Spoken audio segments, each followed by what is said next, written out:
So I guess, part of my background is I actually got my PhD before I got my MD. I was out for my PhD 5 years, and then I went to medical school. And my PhD is in something wildly different, horse of a totally different. Did you know this? No. You really? No. I have a PhD in the history of consciousness. Oh, wow. You didn't know that? No, I didn't know that. So I studied with great systems thinkers back in the old days when people were still talking about cybernetics and so forth. And then I came here and hung around without being really enrolled for a while right after my PhD. Hung out in Letvin's lab and things like that. And then I went off and 5 years. And then I hung out in New York and taught a bunch of stuff. And then I went to medical school and some lapse of sanity. And so when I applied to residency, I was actually very distracted because my father was dying, and I'm like, I'm really not into this. And a friend of mine said, well, you should apply to MGH anyway. I was having to fly up and take care of him on the farm where he lived. And he died the night before my first residency interview. And so I was totally bereft because he came from another country in another universe. He was born 5 miles outside of Chernobyl before the Russian Revolution. So totally different cultural framework that I grew up in. And meanwhile, so I managed to get my essays in for the residency anyway somehow. And I got my application picked out of the pile for MGH, saying that, you've got 15 years background in systems thinking. Molecular biology is a juggernaut, but systems thinking will not happen by itself unless there are interested parties pushing it along. And that's how I got into MGH. So I thought that was kind of cool, considering that I had about as non-traditional background as you could imagine. So then, in the laboratory that got me into, I got handed a whole pile of brain imaging studies of people with autism, the very first big study, because it was started in 1989. So that's when MRI was just starting. So I got like 92 brains, autism, developmental language disorder, and neurotypical boys and girls. And I'm analyzing this data, and the expectation is we were going to find regions of the cerebral cortex that correlated with cognitive dysfunction. Total washout, bust, 0. And I'm looking at this stuff, and I'm like, geez, these brains are big, and wow, look at the white matter. And when, it took me a while, but the p-values on the white matter enlargement were 0.00 or 0.000. The cortex didn't show jack. And I had a fight with my mentor for 2 years who said, well, behaviors come from the cortex. What does the white matter have to do with anything? And so I finally won, and I published my stuff.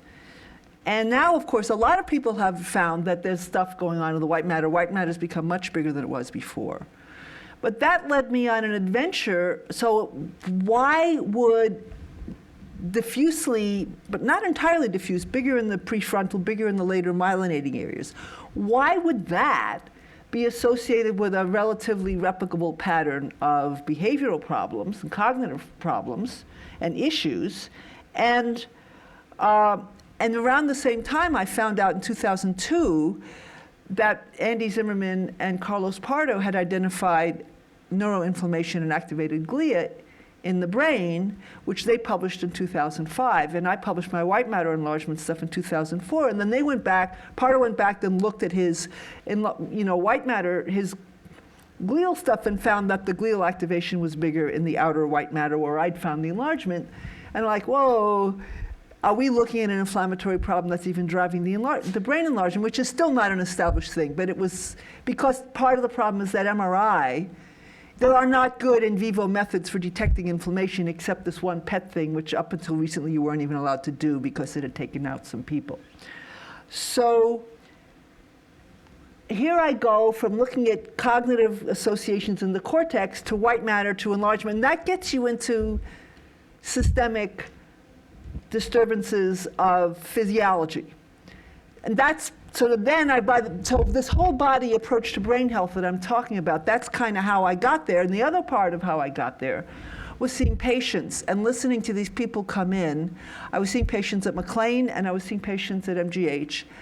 And and I was trained, I'm supposed to work up these weird, obscure disorders of metabolic and genetic origin in order to identify the sources of behavioral problems. And I would do these workups and nothing would happen, but I'd take a history and they had diarrhea and they were not sleeping and they, all these very mundane problems. And I'm like, wait a minute, what is going on here?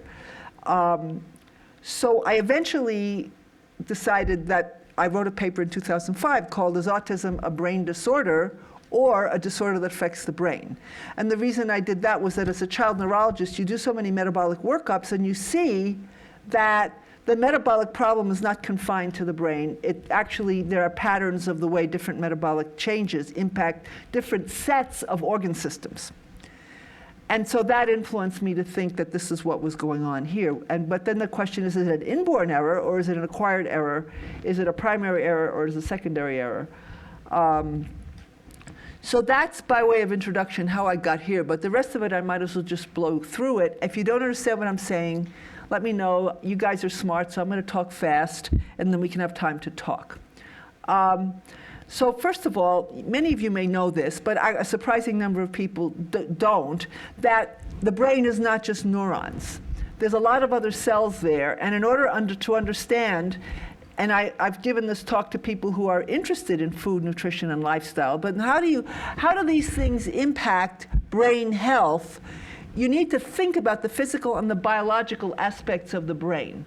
So one of the papers I sent around had to do with the way in which the metabolic issues and the electrical signaling issues are interfaced. Because it's the cells and their wet biology which generate the electrical activity, but that's acting differently. There's amazingly little research on how those interact. So what I'm thinking of is, and this is the famous iceberg that everybody pulls off the net to make iceberg metaphors, that symptoms emerge from problems with underlying functions that you see with your social brain, visible social and behavioral symptoms, but I consider them output that are generated by disturbances of underlying body functions, which it's like you change the parameters, you get different output. So my key points are, number one, physical and biological needs of the brain must be met as a precondition for higher functions to be performed. These higher functions are performed by an array of cell and tissue types without which neurons could not live or function. The quality of health, lifestyle, and environment can profoundly affect these physical and biological parameters. Transduction of biology into electrophysiological signaling is vulnerable to poor physical and biological health. And taking a whole body approach to brain health can revolutionize health practices, medicine, research, and I would say public health. So I apologize if some of you know this, but I still think it's important to lay it out like this because honestly, if you listen to cognitive neuroscientists, you wouldn't know that the brain was wet. Physical and biological needs, with all due respect, I mean, brilliant work, but the brain is wet. Physical and biological needs of the brain include energy, metabolic integrity, fluid flow, appropriate membrane and barrier function, structural integrity, and structures and fluids take up a lot of room. There's not a lot of give.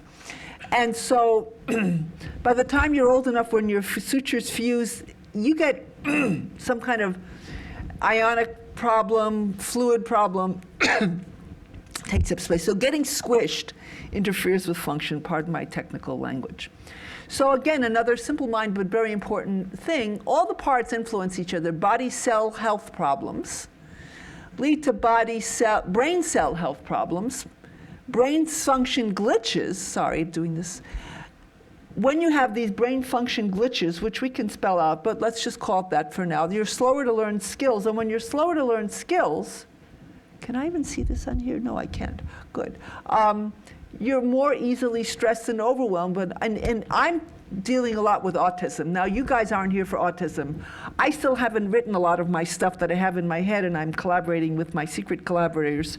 In a couple of years, I'll have a whole bunch of stuff out on brain health. But right now, I have one television appearance on the CBC and a few other things, but not a lot of stuff written more broadly about brain health yet. But it's all because what I began to realize was that the situation in autism is actually a special case of much broader things that are in common. And every week when I go to neurology grand rounds at MGH, I hear the same stuff about a whole lot of other conditions that I'm talking to you about. When your brain doesn't work so well, you're more easily stressed. Where did it go? Stressed and overwhelmed. In a more severe condition, you get challenging behaviors. In autism, you get that. If you're demented, you get that. You just don't remember things. There's a lot of variance of it, and it just drives itself. And you don't want to be in this vicious circle where each thing makes the other thing, where it's a feed forward for things making each other thing worse. So briefly, energy, which you probably know is generated by mitochondria, although I feel like I have to say this because I was talking to one of my former staff members a few years ago about how there had to be a connection between some of the data we generated and mitochondria, and he said no. And then after I left, and he had a master's in biomedical engineering and electrical engineering, and after I left, he goes to this other biomedical engineer, what are mitochondria? And this guy was really smart. So forgive me if I'm talking down a little, I don't mean to be. But I want to make some obvious points, but they aren't always thought of. Energy is generated by mitochondria. It is massively burned up by neuronal signaling. Mitochondria have huge environmental vulnerabilities. They have strong nutritional needs. They need various kinds of antioxidants, vitamins for every single step of the electron transport chain for the Krebs cycle. That cycle can be trashed both by things that from the environment, such as toxicants and heavy metals, that actively interfere with the cycling, and also by the lack of cofactors, particularly if you're carrying some kind of a soft mutation where you have a modestly higher need in order to keep up the rate of transformation. And there are thousands upon thousands of things that can take a hit, that can hit the mitochondria. You can just have some oxidative stress that can peroxidize the lipid membranes, and then they become porous, and they don't work very well, and the transporters in those membranes don't work very well. So it's a lot of vulnerability, and most chronic diseases today involve mitochondrial dysfunction. Metabolic integrity, metabolism relates to biotransformation of substances into others. This requires adequate supplies. From the outside, you need nutrition. From the inside, you need circulation and transport. We take nutrition for granted, but it's surprising how bad the standard American diet can be.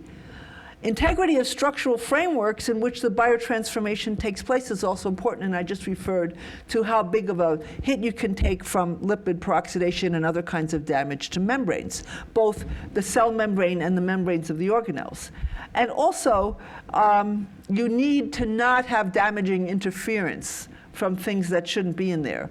Metabolic imbalances, such as too much or too little vital substances, blocked pathways, abnormal pH, and so forth, can greatly interfere with function. And these things are all impacted by daily choices that we make about which foods we eat, how much sleep we get, how we breathe, and other things that are actually rather mundane, or at least we think they're mundane. You've all seen these metabolic pathways. It's a cute slide. Fluid flow. Fluids carry supplies in and waste out. Major fluids in the brain are blood and cerebrospinal fluids. Fluids can also carry harmful things like infectious agents, inflammatory signals, and toxicants. The fluids and mechanisms by which they're transported and channeled need to function properly, which I've already said. Appropriate membrane function. I've already gone through this, but I already said, so this is just a lipid bilayer.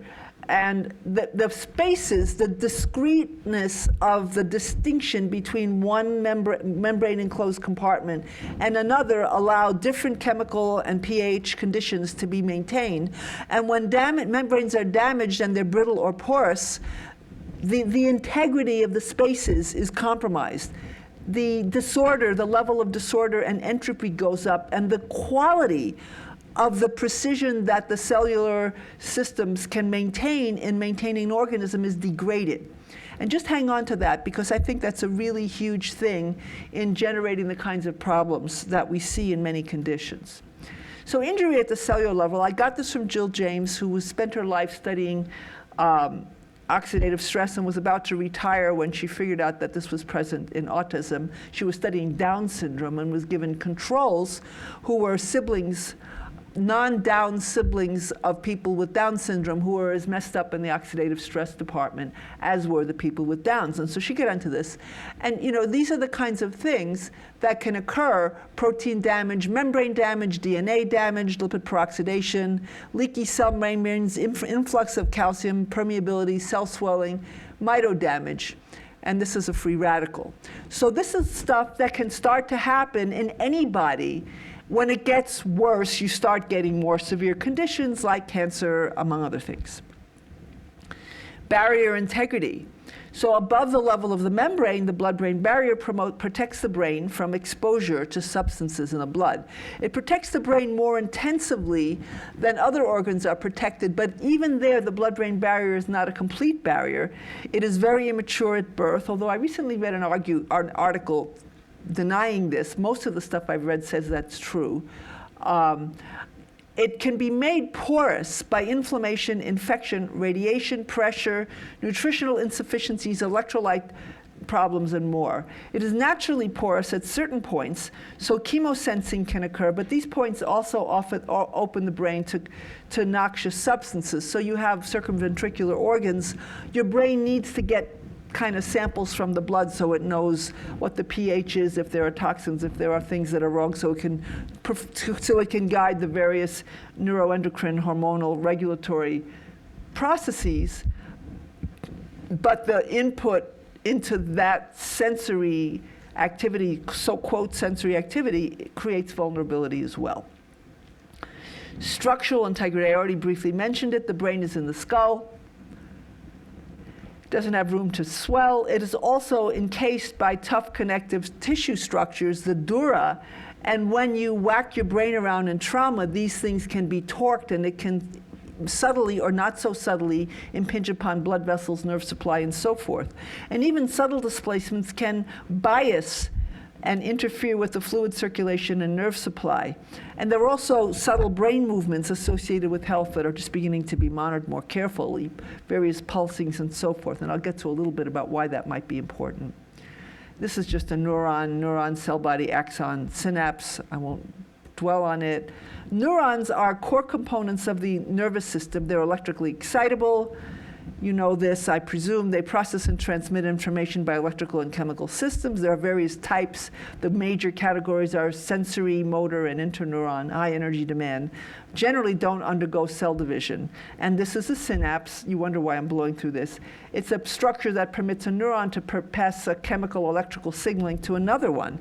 We're also finding recently that in some of our cell preparation techniques have destroyed evidence, which is now emerging, that there are actually also synaptic-like structures in non-neuronal tissue. So neuroscience and science fiction, neurons in a vacuum.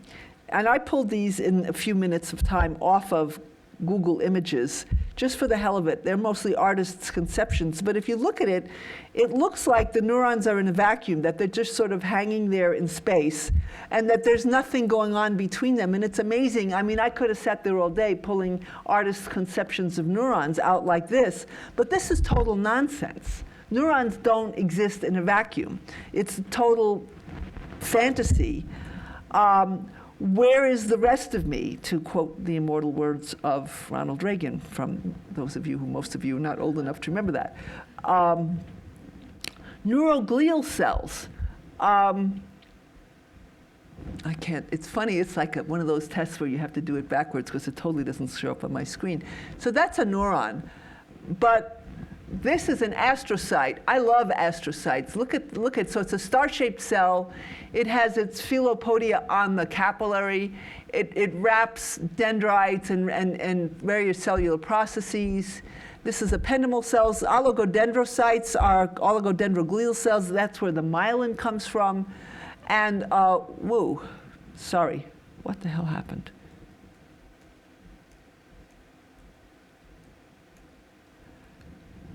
Oh, the little one, the microglial cells on the bottom, and they're roving immune cells. I'll get to that. So types of glial cells, astrocytes, oligodendrocytes, ependymal I just showed you. Radioglial occurred during the development. They put up these guide points along which neurons migrate out to the cortex. Schwann cells are in the periphery, satellite cells, and there's a lot of glial cells. And glial cells outnumber neurons 4 to 10 to 1. And if you want a good read, this is a great book by Doug Fields, NIH scientist, The Other Brain. And the subtitle is From Dementia to Schizophrenia, How New Discoveries About the Brain Are Revolutionizing Medicine and Science. I heard him talk once. He gave 300 slides in an hour. He's really a great guy.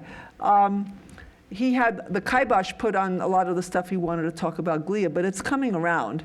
It's very readable. This is a very interesting paper from a History of Science paper, and basically, they explain about neurons and glia, and I'm going to read you the second paragraph here. A turning point in the conceptualization of glial cells came when researchers reported that chemicals released from glial cells appeared to regulate the formation of synapses, the communication of points between neurons, with this evidence that glial cells not only contributed to, but actively regulated a process highly valued by neurosciences. Glial cells moved up in social rank and changed gender, becoming masters of the synapse and architects of the brain, whereas previously they were described as female. So now they're male, just so you know, metaphorically, of course. So this is an astrocyte, and their process, I already showed you, their processes envelop neural cells in the brain. They provide structural support, synapses. They're very critical in the blood-brain barrier. They cover surfaces.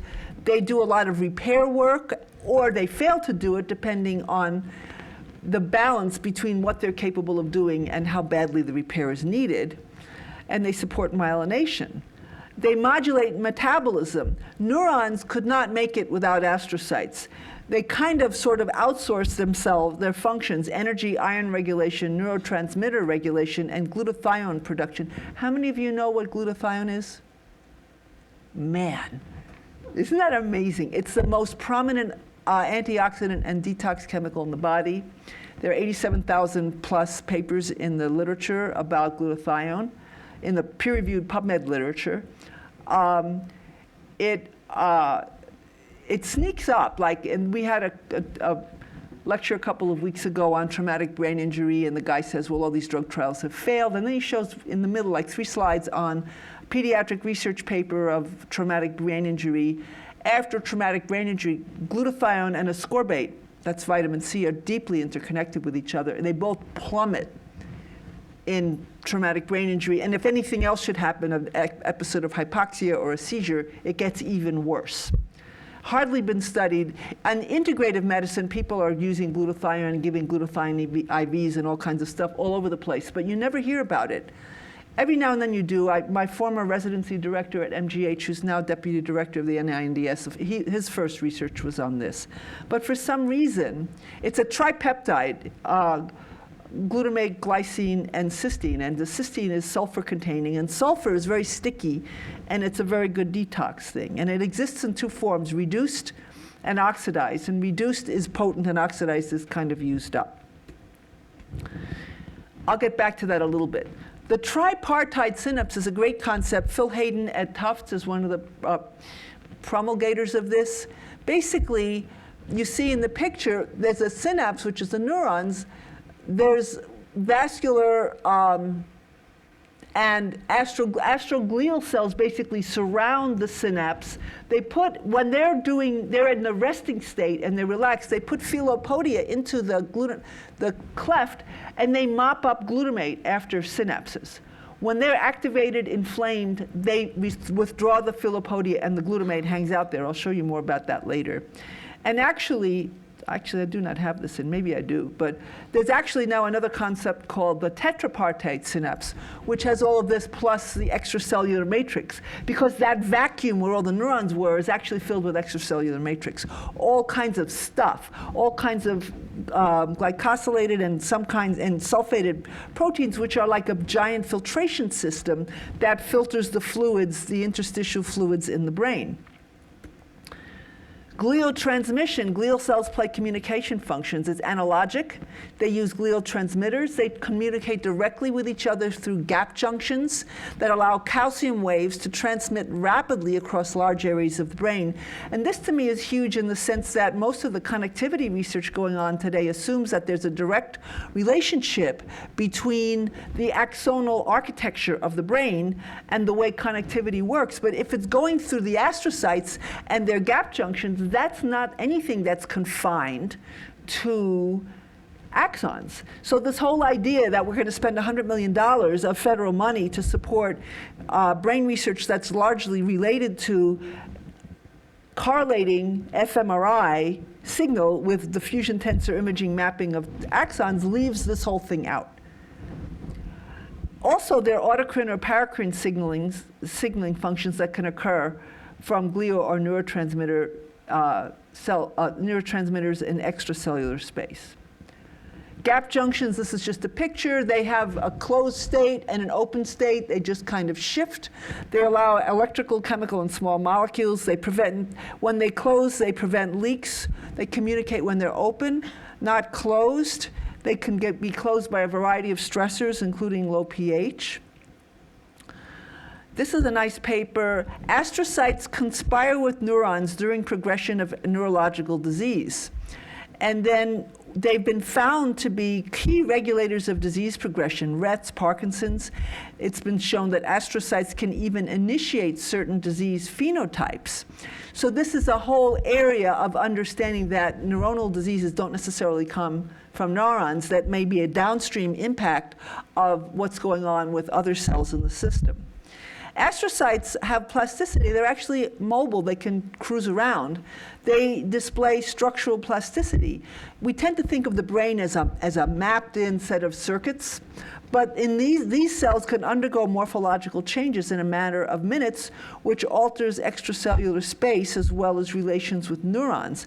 And when they're mobile, astrocytic neuronal interactions become highly dynamic, and this modifies extracellular homeostasis, neurotransmission, gliotransmission, and neuronal function at the cellular and systems levels. Here's some pictures, just for the hell of it, of blood vessels. This is a superhighway level. This is the medium, the regional level. This is the neighborhood level, and then it gets smaller. So the brain is this massive, you could just say the brain is a bunch of blood vessels with cells stuck in between. And when you get to the lower scales, this particular, the picture A, that's blood vessels. This is like, you can see the whole thing just through the blood vessels, and these are little markings on a larger vessel from the microscopic vessels. The blood-brain barrier separates blood from cerebrospinal fluid in the brain. It's very important for maintaining a stable fluid volume and electrolytes, and you need to have very, very careful regulation so your brain doesn't swell. And for most of us on an everyday basis, that isn't a problem, but you bonk your head too hard and it starts to be a problem, or if you have a seizure or a variety of things. This is a classic image, and you see the astrocyte in the middle wrapping these capillaries, and it's also wrapping an axon in the neurons. This is just, it doesn't tell you much, but you see the overall picture. I mentioned before that this is from Chris Moore. I don't have a citation on here. I apologize. Chris used to be here. Neurometabolic regulation, people used to think that the neuron told the astrocytes in the blood vessels what to do, but now the model is that it's a web with two-way streets all the way around between neurons, blood vessels, and astrocytes. This is a picture of brain connective tissue, the extracellular matrix, and you see all the stuff in between the cells. You see the synapse, the glia, the neurons, but you see all of these various kinds of proteins. It's recently getting a lot of research attention, and particularly in conditions like MS. I haven't seen it much in autism. In autism, I'm very interested in the problem of the brains getting bigger, and the more I look at it, the more I wonder whether it's just backed up plumbing. Everybody said, oh, it's the white matter, or oh, it's too many neurons, and a lot of that stuff hasn't held up in imaging studies. Here's the tetrapartite synapse. This is a wonderful homemade slide by me, and you see the extracellular matrix as well as the neurons, the glia, and I don't have the vasculature in there. Cerebrospinal fluid is, on a large scale, you've got ventricles. It bathes the brain, carries nutrients out. It carries nutrients in and carries out waste, and it interacts with the bloodstream. Its composition is influenced by health and diet. Another thing that's really fascinating is astrocytes as trash collectors. Toxicants accumulate in astrocytes until they can't take anymore, and then they start to dysfunction, and when they dysfunction, they don't help the neurons out very more. So how much of the ways in which astrocytes initiate neurological disease may have to do with their just failing because they're full of garbage. We know that toxicants are associated, for example, with Parkinson's disease. They also dump garbage into the circulation, so here's a number of slides. Astrocytes facilitate cerebrospinal flow and help clear solutes. So you see there are these extravascular fluid transport systems modulated by glial cells, and some of them are around the blood vessels and some of them are elsewhere. Paravascular pathway facilitates CSF flow through the brain. And they've been called glymphatics. They're not lymph, but that's kind of like lymph, and they're modulated by glia, so somebody called them glymphatics. And it's known that Alzheimer's, Parkinson's, and Huntington's are proteinopathies involving pileup of misfolded or aggregated intracellular or extracellular proteins. And the proper function of glymphatic clearance system is necessary to remove soluble amyloid beta, such as you find in Alzheimer's, and other proteins from interstitium. And if you don't, and it's been shown that people who have problems with this clearance system have a more rapid progression of Alzheimer's. And this is just another picture of convective flow of glymphatics. Where did I put the, there's another a paper I'm going to show you later, this is a good time to mention it, I should have put it here. There was a study 3, 4, 5 months ago from University of Rochester that when you're sleeping, the glial cells in your brain shrink 60 or 70%, facilitating fluid clearance and trash disposal in the brain, carrying out misfolded proteins and more. So I'll show you the slide of that later. This is just a little picture of the major dural structures in the brain, and you could see that if you whopped your head, you could have a torque of these structures. That's the tentorium and the falx cerebri. They structure the brain. This is a picture of microglial cells going from a resting state on the left, starting to get activated. When they're really activated, they phagocytose trash. They create all kinds of inflammatory substances along with the astrocytes. So it's a cycle, and activated microglial cells are okay for solving short-term problems, but if they stay activated, they can damage tissue. They're the first line of immune response in the central nervous system. They come from bone marrow, and they migrate to the brain. They're the resident macrophages of the brain and the spinal cord. Although the central nervous system is immune privileged in that it's guarded, it's not completely guarded, and microglia are extremely sensitive to even small amounts of pathological change, and they have potassium channels, among many other things. This is a brief thing on white matter. I don't have as much to say right now about oligodendrocytes, but they wrap the axons, and a lot of myelination occurs after you're born, not before you're born. Ion channels, again, I'm just going to breeze over this one. They're really huge. Calcium channels are very important. They're critical. They're vulnerable to toxicants, electromagnetic fields, and mutations. Very brief on, this is really more what I'm thinking about these days, but I don't have a lot of slides about it in this thing.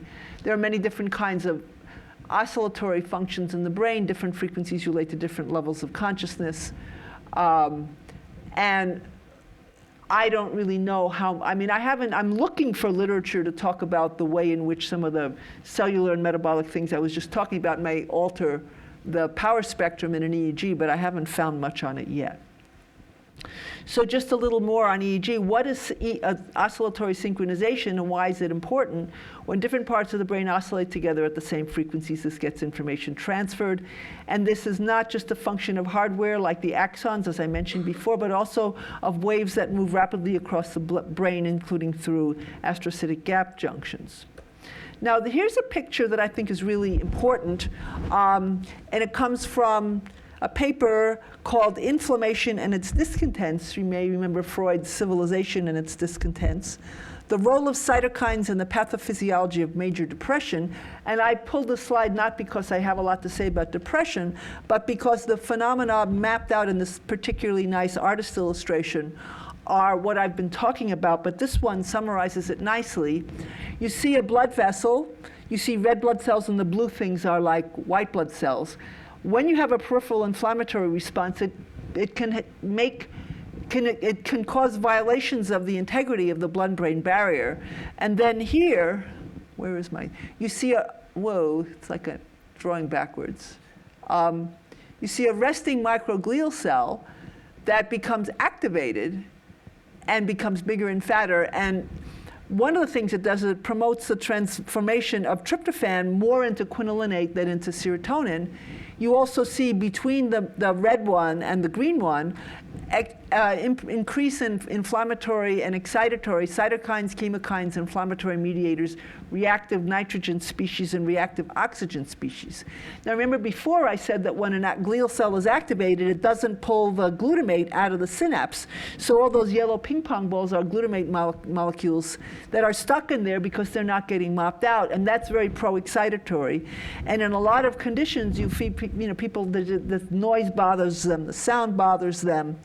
You also get a reduction in BDNF. BDNF is very good for you, a brain-derived neurotrophic factor, and it can also damage the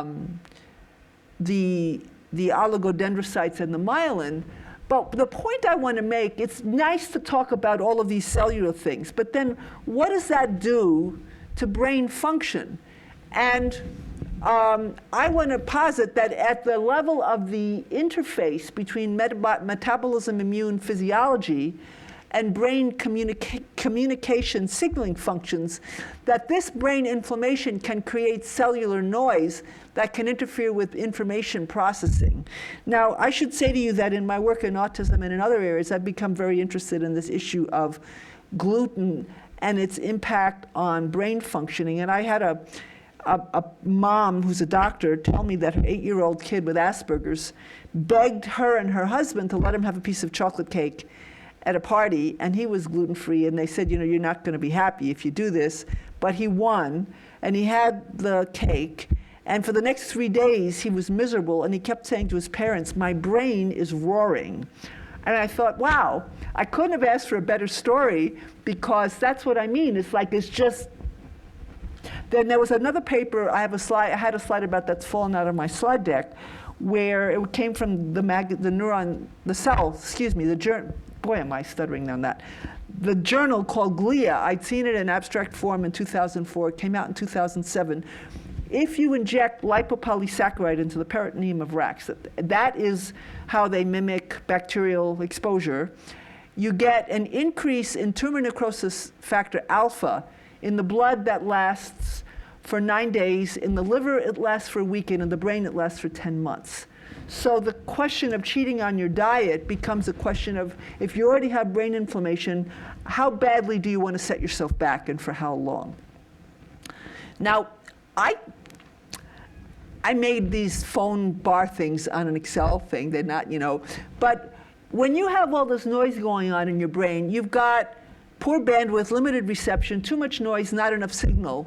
But what we really need is good signal so that you don't have to think about the damn static in your brain.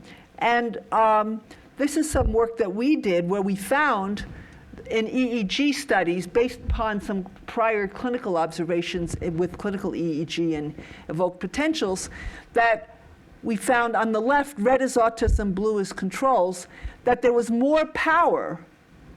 So the red is on top on the left, but there was less coherence and less phase synchrony. So it's like it's more noise, but less signal. And I like that Shakespeare, he's like sound and fury signifying nothing. You're doing all this stuff, but it isn't getting organized anywhere. And I can't help but put in my mind, trying to, what would be a good experimental program and research program to see the extent to which this imbalance is related to the inflammatory stuff. And Roz, this is what we found in the 2-week-olds. We replicated this in the 2-week-olds. In the SIBS. Roz and I work together. We have a study of babies at high risk for autism. And my hypothesis is that autism is not something that's stamped in, but it's a process of progressive physiological deterioration. And we got hold of a control EEG group, because we only had high-risk kids who had an older sibling with autism. But in comparing the EEGs in 2-week-olds with 2-week-olds from kids who had no such risk, higher power, lower coherence. I mean, I don't know what to say. We've also found a bunch of biochemical stuff that correlates with it. I haven't published this yet. So there's another one. This is interesting, which kids with autism can't tolerate sitting with their eyes closed. They get very fidgety. It's almost like they don't know where they are. They need some kind of sensory input. So we used a simple screensaver, the stars that come at you through space. And then the complex screensaver was an edited version of the Disney movie Fantasia. And it looks, so that the pictures, that's 5 to 8-year-olds and a different set of 9 to 11-year-olds. It looks like there's moderately less connectivity between the 2 points where the lines are drawn. Black is less than red. This is a terrible, our engineer hasn't fixed this. Massively less coherence when the stimulus is more complicated.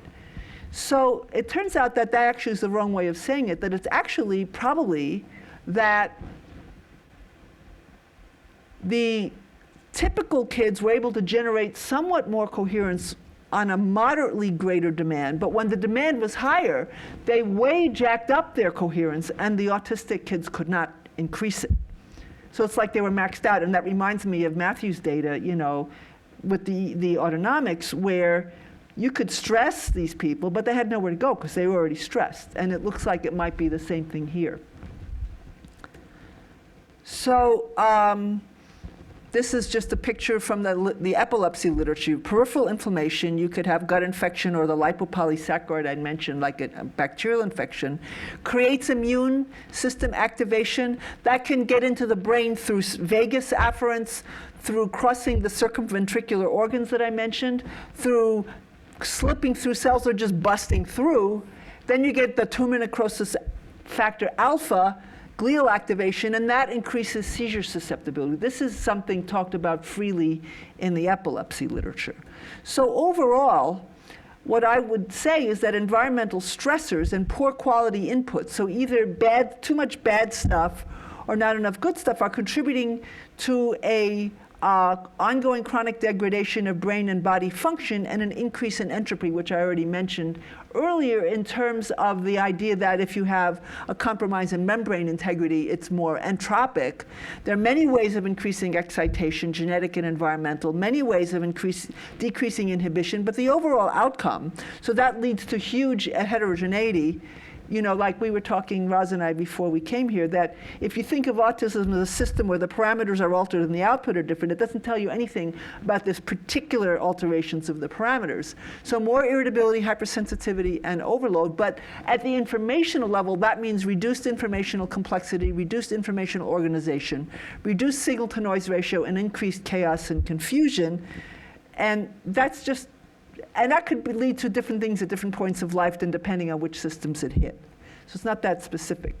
Now, this is an interesting study. It came out a couple of years ago in Nature, where Rett syndrome, where the features had been attributed to neuronal dysfunction in MECP2, and then it was, I mentioned before, that astroglial cells can contribute.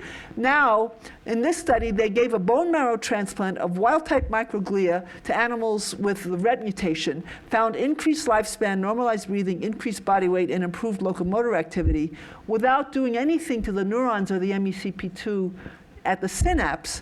And the improvements were lost when the microglial phagocytic, that is, garbage collecting activity, was inhibited. Now, I was really excited about this, and I still am, but I did meet some people in Baylor a few months ago when I went to visit there who tried to replicate this, and they failed to replicate it. So I just they haven't published that yet. So it'll be interesting to see whether their methodologies were different or what happened. But one of my friends who helped me, I wrote a book, which I'll tell you about in a minute.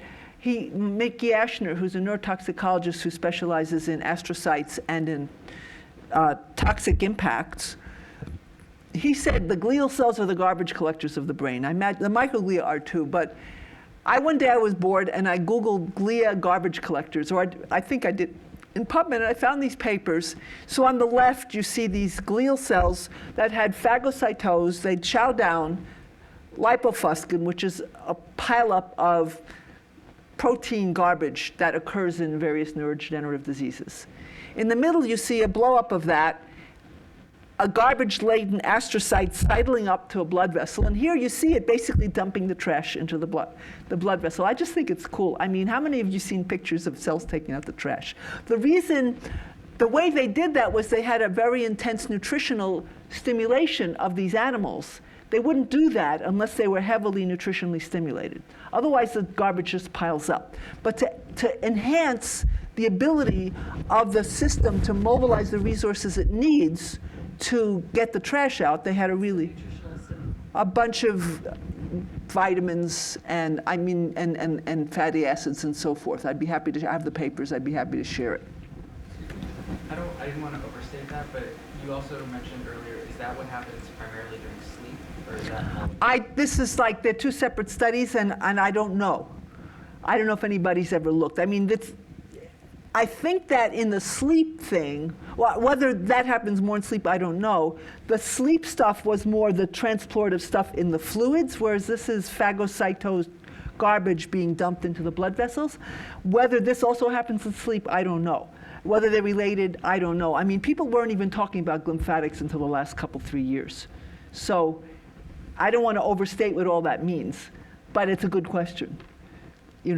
So this is really the simple-minded summary. Well, where does garbage come from? Too much bad stuff from the outside, toxicants, other things, and molecular debris from endogenously generated from cellular stress, inflammation, and so forth.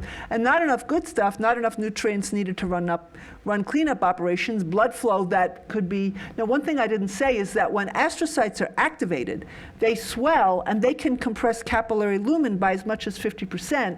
Not only that, when you're in that kind of situation with inflammation and oxidative stress, the blood can become more viscous. So what happens, just from a purely engineering point of view, if you have a narrow lumen and sticky stuff trying to get through? Not really bad, or they would all be having strokes. They're not. But it's not a good situation, and there are, just in my own area of autism, at least 24 papers showing reduced blood flow, although it varies in what part of the brain it is, and maybe these are some of the reasons why that happens.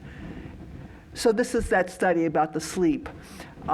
Sleep drives metabolic clearance from the adult brain, and that's the name of the paper. The first author is Xie, X-I-E, and the senior author is Niedergard, and she's at Rochester. So some of this is a book I wrote, The Autism Revolution, Whole Body Strategies for Making Life All It Can Be. And everything I'm saying, I described it for autism, but it's really not about autism, it's about everybody. So now I'm formulating the next couple of books that I can zoom way up out of that, because I just think autism is one of many instances. After I wrote that book, I wrote, that's for 5th grade readers. My writer was a deputy science editor of the Boston Globe for 10 years till it imploded. And then I wrote it at a college upper division level. And I wrote this paper last year, Autism and EMF. I got roped into it by a friend of mine. Plausibility of a pathophysiological link. There's absolutely no studies on autism and EMF, but what I did was I reviewed all of the levels of pathophysiology that we know to be associated with autism, and in parallel what we know EMF can do, and there was remarkable parallel. But the reason I got into it was basically I thought this would be a good way to get out of the ruts of the cognitive neuroscience approach to EEG and think about the transduction between the metabolic and the electrophysiological. And it was great exercise. It's the initial version on the website was 40,000 words, and the published version is 30,000 words with 560 footnotes. And I'll be posting the references in a RefShare thing one of these days. And this is a paper that I think you got that was supposed to be circulated, Translational Implications of a Whole Body Approach to Autism, Brain Health in Autism, How Transduction Between Metabolism and Electrophysiology Points to Mechanisms for Neuroplasticity. And I also argued in a paper I think I sent around to you guys on everyday epigenetics that a lot of this can be dealt with public health, and that our current standards of refined food production are almost exquisitely designed to deprive your body and brain of the nutrients that it needs to take out the trash and repair itself. And that's a really big deal because the brain needs energy and nutrient supplies. Abundant supplies allow the brain to work at its best, protect it from being dragged down by the inflammation and other health problems, and take out the trash. And better brain health will help restore the brain's full powers. If you get a head injury when you're well nourished, you probably take less of a hit. Actually, some of my friends in California told me they found a study, I haven't read it yet, mouse model of traumatic brain injury. You bonk the poor mouse on the head. If you rub glutathione on the skull, non-invasively, within 6 hours of the injury, you have a 2/3 decrease in cell death. And it's really, really interesting. And we can support brain health with nutrient flooding, high nutrient density diet. And I was talking to Roz about, there's a guy at one of these paleo people over at Harvard who has gone through all these nutrient databases on what is the nutrient density per calorie of many different foods. And there aren't good databases about that, but you can pull it out. So what I'm saying is that we should go from a vicious circle, which I already showed you this vicious circle of each thing making it worse, to a virtuous circle. Improve cell health, brain health improves, brain functions better, you can learn skills more easily, there'll be less stress, more bandwidth, better learning, better engagement. And it's what you call a virtuous cycle as opposed to a vicious cycle. And I already, for seizures, our seizures on, this is an autism thing, but not only, our seizures on a continuum with sensory hypersensitivity, because almost everybody in autism has sensory hypersensitivity. 30 to 50% have documentable seizures, up to 90% have epileptiform activity, more so in puberty. But this next one is a really interesting thing. So NAA is N-acetyl aspartate. It's used as a marker of neuronal integrity. It's made in the mitochondria. And people have read it on spectroscopy scans as when it's low, indicating cell death. But a number of papers have been published, and this is from one of them, that if you have, see in that diagram, there's on the side, the orange half moon is the mesial temporal cortex, and there was a seizure focus. NAA was down in both sides, even though the seizure focus was on one side. So you would assume that that meant that there was cell death on the other side. So they take out the seizure focus surgically, the NAA comes back. What's that about? It seems to suggest that the cells are like, I can't take this. I'm just going to go offline so I don't die, and I'm going to stop firing. And then when the noxious stimulus goes away, they take a little while and they pop back. And I think that is a very hopeful thing in terms of dealing with, because one of the things that, one of the central things that I'm interested in is brain recovery and how people get better, and what drives brain recovery as opposed to what prevents brain recovery. And in autism, there are kids who regress, significant subpopulation. This is a truncated model of what that would mean. I spelled out in chapter 5 of my book. Degradation of metabolic supports for healthy glial function through chronically poor food, toxins, allergens, and stress. Degradation of blood supply, narrow blood vessel lumen, and stickier blood. Reaching a tipping point, possibly through various acute stressors. It changes the system attractor state into autism. And then by then you're so stuck from multiple different reinforcers that it seems like it's an inborn, irretrievable thing, but actually it's just a very strong attractor state, because these people will periodically pop up and be totally coherent so that the circuitry is there. It's just not accessible. And if you just try and go after it with single pharmaceutical targeted things, you're not going to change the attractor state, because the attractor state is multiply reinforced by lots of things. You need lots of coordinated work to change the attractor state back to better connectivity. That's what I observe clinically anyway, in terms of the kids who get better. So I just see autism as an obstruction rather than an impairment or lack of capabilities.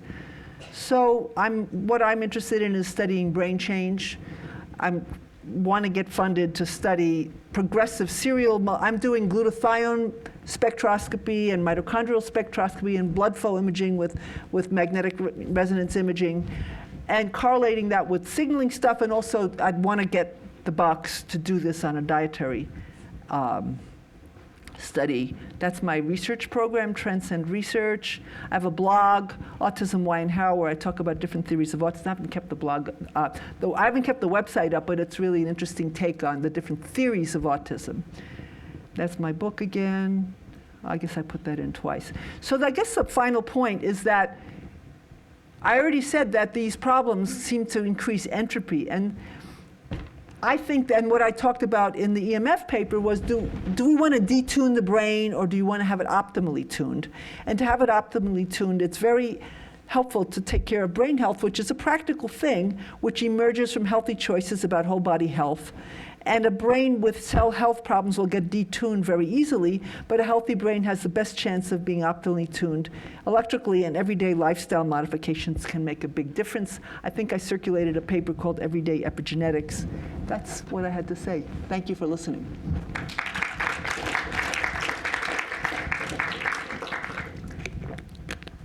Anybody want to say anything to me, or are we going to break right now? We'll take 5 minutes question, then we'll break, and then you can hang out till 5 to see the. Yeah. You can have some discussion. Perfect. I don't want to stand here because it's right in my eyes. Okay. Questions? Comments? Go. So is anything with your research with autism linked to Alzheimer's or other? There've been, yeah, people do that. I mean, both of them have independently been called diabetes of the brain. One of the first conferences, which was before I was involved with Cure Autism Now, was on autism and Alzheimer's. There's a lot of problems with methylation pathways, folate metabolism, and so forth. There's a lot of commonalities. You know, you wonder, like, one of the things with autism is, there was this paper that came out in the last month about GABA receptors, the GABA switch, that GABA is an inhibitory neurotransmitter during most of life, but in prenatal period, it's excitatory, and that according to this paper, when you're born, it goes from excitatory to inhibitory. But that's actually not true. The excitatory part persists into the second year of life. It kind of tapers. And a lot of the regressions occur into autism in the middle of the second year, and I wonder whether the vulnerability to autism has something to do with the dysfunction occurring in a period of time where the excitation is kind of maxed out, and you can't. So if something is going to push it higher, it kicks you over into something else. Whereas if you had the similar configuration of biochemical immune disruption, not in the context of that maxing out of the GABA excitatory rather than inhibitory function, you would get a different problem.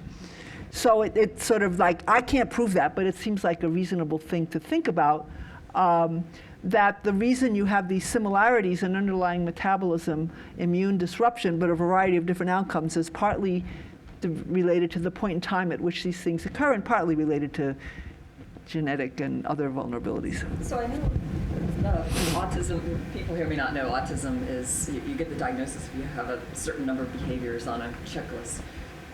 And those behaviors can go away, and autism can appear to go away when people change their diet in some cases. Yeah. In Alzheimer's and some other conditions, are they finding that too? Like, oh, yeah. Eat a lot of fruits and vegetables and cut out. Oh, yeah. I mean, some of my clinician friends, not at my beloved Mass General Hospital, but out in the community, one of whom I'm supposed to text in about an hour, they really go very heavily after like the same kind of nutritional stimulation or similar to what those rats got in order to take out their trash. I had a guy who was almost a funder of a project we were going to do, and he was starting to dement. He was 80-something, and he just stopped. You know, I've seen that in a number of cases. Very, among other things. Yeah. Very aggressive, but not invasive, really. I mean, not like, you know, it's hard to believe, except that it's actually plausible, but you have to understand a bunch of stuff about metabolism in order to make that work. Metabolism is a terrible wasteland. You know, like I was so excited at MGH in the fall, they were going to have an omics course, and I thought, oh boy, multi-omics was just genomics. What about proteomics? What about metabolomics? What about lipidomics? It was still just genomics. I mean, that's 20th century. This is 2013, 2014. We should be doing multi-omics. Yeah. You showed that one picture from, I think it was inflammatory. That cartoon? And it's discontent. Yeah. Where the blood vessel was sort of leaky, and then Yeah. then you had that swelling and. I didn't have it, but they had it. Yeah, yeah.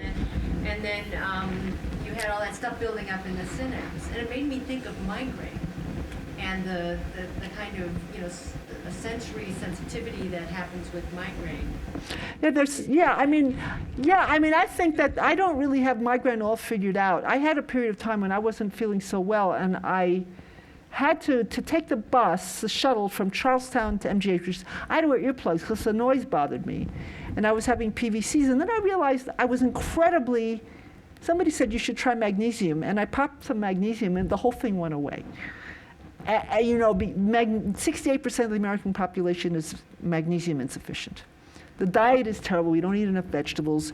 And then magnesium has a energy-dependent transport into the gut. So if you're already energy compromised, you don't have the energy to even absorb the magnesium, even if you take it. So, you can put it on your skin, but most people don't know that. So, so I don't know whether it's the exact same thing, but what it starts you thinking is which combination of aggravating factors would drive somebody to have a migraine rather than something else. A lot of migraine comes from triggers that can be nutritional. Right, and they could affect vascular, they could be related to swelling, it could be related to fundamental tissue properties. It isn't necessarily some specific molecular thing that you could target with a drug and the whole thing would go away. You briefly mentioned oscillation synchronization in the brain. Can you comment on whether or not things apart from sleep, such as meditation, have some kind of beneficial effect on brain function? Well, I think, there are people studying that. There's a fair amount of literature on oscillation and meditation. I don't know that literature well, but if you ask me in a year, I'm going to know it, because this is my year of the oscillations.